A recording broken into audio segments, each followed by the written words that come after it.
ലോകം മുഴുവനുള്ള രാജ്യങ്ങൾ എല്ലാം തന്നെ കുടിയേറ്റക്കാരെ അവരുടെ രാജ്യങ്ങളിൽ നിന്ന് പുറത്താക്കാനുള്ള നടപടിക്രമങ്ങൾ ത്വരിതഗതിയിൽ നടപ്പിലാക്കിക്കൊണ്ടിരിക്കുകയാണ്. നമ്മുടെ രാജ്യം ഇന്ത്യയിലും 2 കോടിയോളം ബംഗ്ലാദേശികളാണ് അനധികൃതമായി കടന്നുകൂടിയിരിക്കുന്നത് എന്ന അനൌദ്യോഗിക റിപ്പോർട്ടുകളാണ് പുറത്തു വന്നിട്ടുള്ളത്. എന്നാൽ ഇതിൽ 2 കോടിയോളം ബംഗ്ലാദേശികളെയും എങ്ങനെ കണ്ടെത്തും എന്ന ചോദ്യത്തിന് എല്ലാ സംസ്ഥാനങ്ങൾക്കും അവരുടെ സംസ്ഥാന സർക്കാരുകൾക്കാണ് കേന്ദ്ര സർക്കാർ നിർദ്ദേശം കൊടുത്തിരിക്കുന്നത്.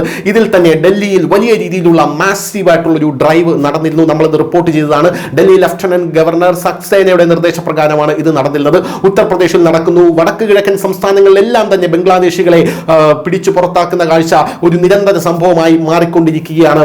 അതിനുശേഷമാണ് നമ്മുടെ കേന്ദ്ര സർക്കാർ ഒരു പുതിയ നിയമം കൊണ്ടുവരുന്നത്. ഇനി നുഴഞ്ഞു കയറ്റക്കാരെ പിടിച്ചു പുറത്താക്കുന്നതിന് പകരം അവരെ ജയിലിലിടുക, 10 ലക്ഷം രൂപ പിഴയടക്കം ഒടുക്കാനുള്ള ഒരു സാഹചര്യവും ആ നിയമത്തിൽ ഉരുത്തിരിഞ്ഞു വരുന്നുണ്ട്.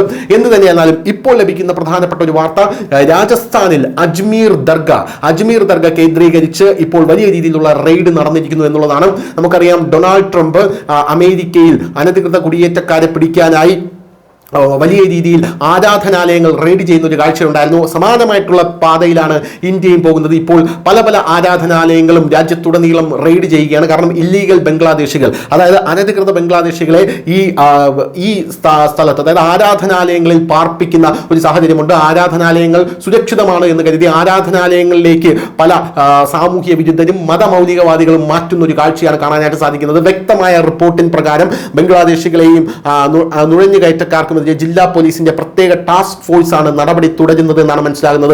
ഈ ശ്രമത്തിന്റെ ഭാഗമായി ദർഗ പോലീസ് സ്റ്റേഷൻ 2 സ്ത്രീകളും 2 കുട്ടികളും ഉൾപ്പെടെ 8 ബംഗ്ലാദേശി പൗരന്മാരെയാണ് ഇപ്പോൾ കസ്റ്റഡിയിൽ എടുത്തിരിക്കുന്നത്. ഈ ഓപ്പറേഷനിൽ ഇതുവരെ 16 ബംഗ്ലാദേശികളെയാണ് അജ്മീർ പോലീസ് അറസ്റ്റ് ചെയ്തത്. Additional SP city Himanshu Jamshid ആണ് കേസ് വെളിപ്പെടുത്തിയത്.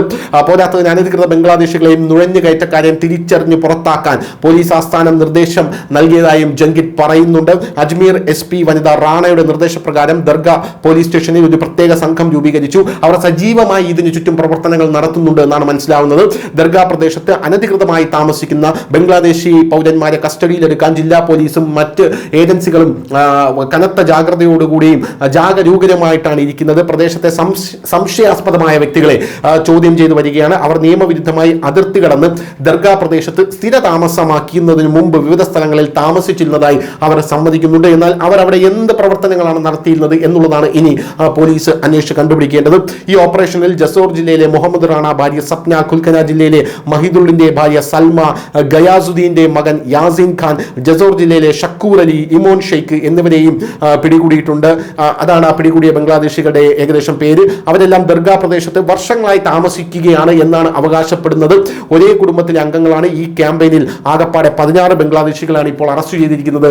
ജില്ല മുഴുവൻ തുടരുന്ന ഈ ക്യാമ്പയിൻ രാജസ്ഥാനിലെ സംസ്ഥാനം മുഴുവൻ വ്യാപിപ്പിക്കാൻ, ആരാധനാലയങ്ങളിലേക്ക് വ്യാപിപ്പിക്കാനാണ് ഇപ്പോൾ പോലീസ് പദ്ധതിയിട്ടിരിക്കുന്നത്. ഇത് മറ്റ് സംസ്ഥാനങ്ങളിലേക്കും വ്യാപിപ്പിക്കാനാണ് കേന്ദ്ര സർക്കാരിന്റെ പദ്ധതി. News desk, news India Malayalam.